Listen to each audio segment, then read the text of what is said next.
inside there for how to render each individual row. That's part of him. The list view itself is a combination of the view and the controller. Most of the time when people implement model view controller, they combine the view and the controller together because it really doesn't buy you a whole lot most of the time to separate them. Usually the controller is pretty well bound to what's being displayed on the screen. And what's being displayed on the screen is pretty well bound to the stuff that you're pulling out from the model. Okay. Now each row can appear exactly the same, or each row could be different. You give any number of visualizations you want for different rows inside here.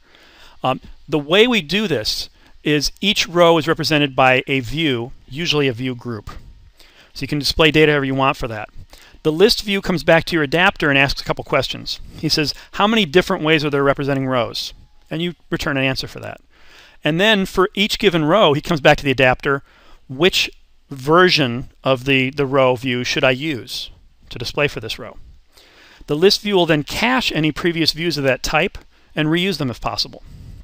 A little better picture of this, just to kind of show you what the pieces on the screen might look like.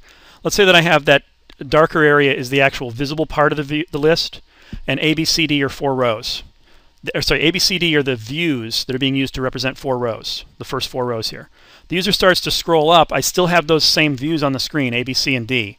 But if I scroll up a little more, maybe A has actually gone off the screen. Because it's no longer used, the list view can cache that and reuse it for the bottom of the screen. So if the 5th row down there is using the same type of view that A was using, the list view can just say, oh, okay, I can reuse it and just push different data inside of it. Make sense? Now, in order for this process to work, I have a little sequence diagram here. This, by the way, is, I think, the only useful part of ViewML